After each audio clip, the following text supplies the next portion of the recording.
Yeah, g'day there everyone. I'm just doing a bit of a video on the homemade solar panels I've been putting together lately.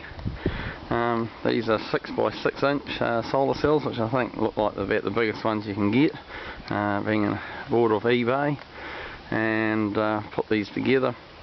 I've used the I think it's Solartite resin or silicon type stuff that they use to glue the cells onto the glass, keep the weather off them. And they've worked out pretty good.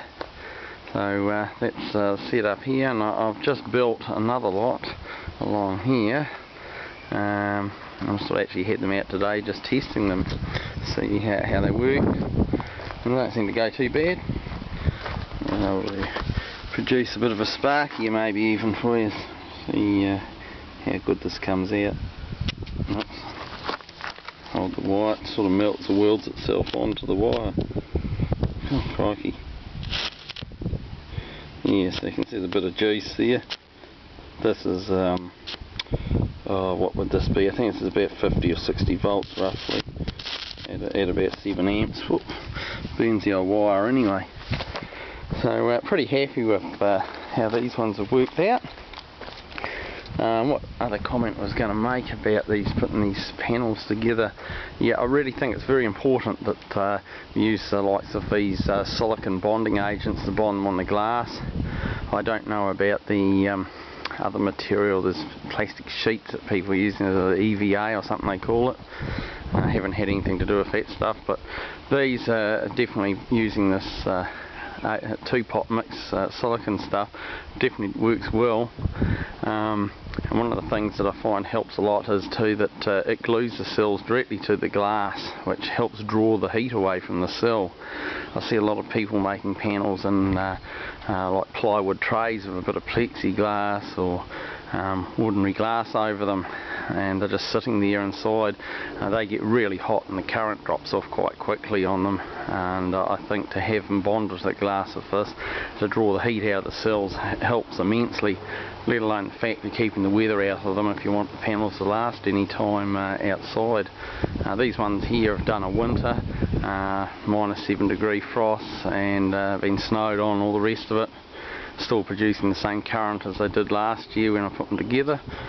So yeah, I think this is probably what I see as being a preferred way to do it and be reasonably reliable.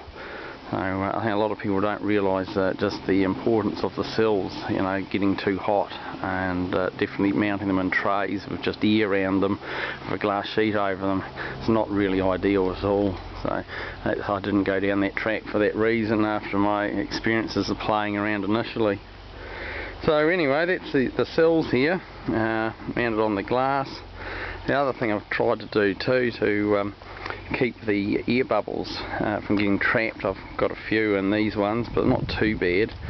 But keeping the air bubbles from being trapped in the glass, I find that I mix the solution up, put it onto the actual panels without the cells on there.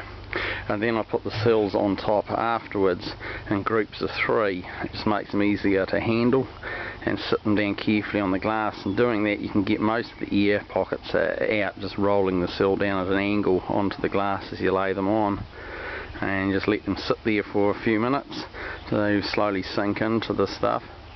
And the other key thing I do once I've done this, I hold the cells down with some 6x6 inch bathroom tiles with some small brad type nails glued in the corners of the tiles as legs, basically just to peg the cell down, and that way the tile's not sitting directly on the resin. Of course you'd never get it off otherwise, but being pegged in the corners keeps the cell flat against the glass. And yeah, one of the big things, of course, when you solder them, these things do tend to bow a bit, I find, so they won't often sit flat unless they have something holding them down. I've seen a lot of people put the cells on the glass and glue the corners down with RTV sealant, but of course doing it that way, then you have to put your resin on afterwards, and I reckon is worse for trapping air in them. So that's just some thoughts anyway for someone putting them together. Been a bit of fun, and putting out quite reasonable power.